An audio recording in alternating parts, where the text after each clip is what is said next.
Dictation start होगी 4 second बाद।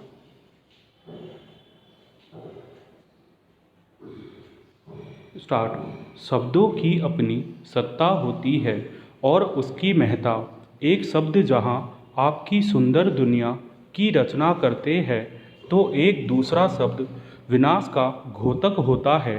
इन शब्दों में कई शब्द ऐसे होते हैं जो एक बारगी आपको एक अर्थ वाले दिखाई देते हैं, लेकिन जब इन शब्दों की मीमांसा की जाती है तो ज्ञात होता है कि दोनों एक होते हुए भी दो अलग अलग किनारे पर बैठे हैं।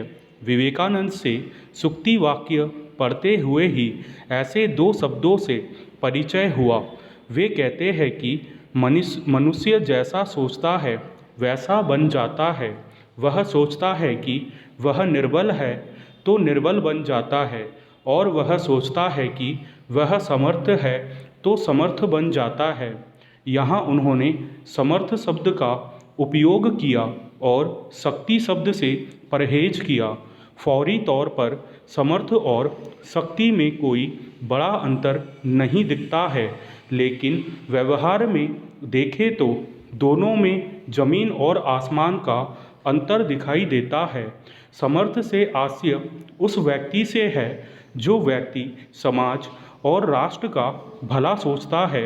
समर्थ यानी कल्याण के प्रति सोच, समर्थ यानी सकारात्मक सोच का व्यक्ति। लेकिन जब हम शक्ति की बात करते हैं तो इसका सीधा अर्थ निकलता है खुद के प्रति सोचने वाला, अपने कल्याण और खुद में आत्ममुक्त रहने वाला। शक्ति शब्द में सकारात्मकता का भाव लगभग विलोपित होता है, जबकि समर्थ शब्द सकारात्मकता से परिपूर्ण होता है। पैरा। राम कथा को संदर्भ में ले तो जब हम राम का उल्लेख करते हैं तो वे समर्थ दिखाई देते हैं। वे जन कल्याण के लिए अपनी सामर्थ्य का उपयोग करते हैं। उनके मन में कहीं भी इस बात का गर्व नहीं दिखता है कि वे समर्थ है। लेकिन उन्हीं के समक्ष एक अन्य पात्र रावण का उल्लेख आता है तो वह शक्तिमान के रूप में दिखता है। रावण को अपनी शक्ति पर गर्व है और घमंड भी। वह इस तरह गर्वान्वित है कि दुनिया की सारी शक्तियाँ उनके सामने गौण है। शक्तिवान बन जाने के कारण रावण की अन्य योग्यता भी दरकिनार हो गई है। रावण कई वेदों का ज्ञाता था और प्रकांड पंडित के रूप में भी उसका स्मरण किया जाता है, लेकिन शक्तिवान बन जाने के कारण वह खलनायक के रूप में हमारे सामने उपस्थित है। यही कारण है कि घर घर में बच्चों के नाम राम पर तो रखे जाते हैं, लेकिन रावण रखने की कल्पना भी नहीं की गई। समाज सुचिता चाहता है और चाहता है कि उसकी पीढ़ी हमेशा नैतिक और सत्य के मार्ग पर चलने वाली हो। वह अपने बच्चों को समर्थ बनाना चाहता है, न कि शक्तिवान। पैरा। आधुनिक संसार में भी समर्थ और शक्तिवान व्यक्तित्व से हमारा परिचय होता रहा है। दूसरे विश्व युद्ध के दौर का उदाहरण ले सकते हैं। हालांकि अमेरिका मित्र देशों के समूह में था और वह हिटलर के बरकस खड़े देशों के साथ लड़ रहा था। उसके पास शक्ति भी थी, लेकिन अस्त्र शस्त्र से लैस अमेरिका ने हिरोशिमा में जो कुछ किया वह उसके शक्तिमान होने की नकारात्मकता के लिए याद किया जाता है। हिरोशिमा मिटकर भी दुनिया की स्मृतियों में आबाद हो गया। जापान के हिटलर के खेमे में होने के बावजूद मानवता में विश्वास करने वाला कोई भी व्यक्ति हिरोशिमा और नागासाकी पर परमाणु बम गिराए जाने का समर्थन नहीं कर सकता और इसके लिए अमेरिका को सराह नहीं सकता। इसके समांतर दूसरे विश्व युद्ध के पहले और दौरान जर्मनी में हिटलर ने जो किया उसी को संदर्भ रखे तो वह अपनी नकारात्मकता के लिए इतिहास के पन्नों में समा गया। यही राष्ट्रपिता महात्मा गांधी हुए। उनके पास अस्त्र शस्त्र नहीं था, मगर वे विचारों और आत्मबल से इतने समर्थ थे कि लगभग 150 वर्ष बाद भी उनके अनुयायियों की संख्या बढ़ती जा रही है। यह गांधी जी का सामर्थ्य था कि वे बिना हथियारों लोगों का मन बदल देते थे। यह गांधी जी का ही करिश्मा था कि उन्होंने कभी शक्तिवान बनना नहीं चाहा, बल्कि शक्तिवान को वे समर्थ के रूप में देखना चाहते थे। यह हमारे समय में किसी चमत्कार से कम नहीं कि एक धोती और एक लाठी के बल पर चलने वाले हाड़ मास के मामूली से दिखने वाले गांधी जी ने पूरी दुनिया का मन बदल दिया।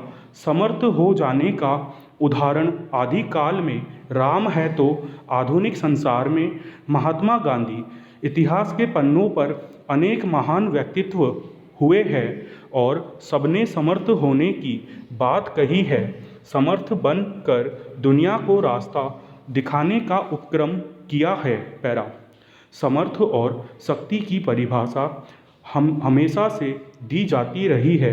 125 साल पहले शिकागो में स्वामी विवेकानंद को सुनने के लिए लाखों लोग एकत्रित होते हैं तो यह उनका सामर्थ्य था। समर्थ व्यक्ति हमेशा इतिहास लिखता है। युवाओं को उनके भीतर की शक्ति से परिचय कराया जाना और उस शक्ति को सकारात्मक दिशा में उपयोग करने के लिए प्रेरित करने का जो रास्ता बताया जाना जरूरी है। युवाओं की शक्ति दिशा से भ्रमित होने पर बहुत कुछ बर्बाद कर सकती है, तो सही दिशा मिलने पर बहुत कुछ बना भी सकती है। पैरा खबरों के मुताबिक मध्य प्रदेश में नागरिक आपूर्ति निगम की लापरवाही के कारण करीब 1 साल से खुले में पड़ा 3 लाख टन से ज़्यादा धान सड़ गया, जिसकी कीमत लगभग 550 करोड़ रुपए है। चूँकि अब सड़े हुए धान की मिलिंग नहीं हो सकती, इस कारण उसके नीलाम करने की कार्यवाही की जा रही है। कितनी लापरवाही से भरी हुई स्थिति है कि निगम द्वारा समय रहते इस धान के मिलिंग के लिए समय रहते अनुबंध भी नहीं किया गया। आश्चर्य है कि वर्ष 2019-20 में राज्य सरकार द्वारा समर्थन मूल्य पर खरीदी गई धान में से 3 लाख टन धान का भंडारण गोदाम के बजाय खेतों या ओपन कैप में कर दिया गया। धान खुले में रखे जाने के पीछे तर्क दिया गया कि केंद्र सरकार ओपन कैप के लिए ही राशि देती है। इसका क्या तात्पर्य लगाया जाए कि महज केंद्र से राशि प्राप्त करने के लिए ही लाखों टन अनाज सड़ा दिया जाए। क्या ऐसी नीति में सुधार या परिवर्तन की दरकार नहीं?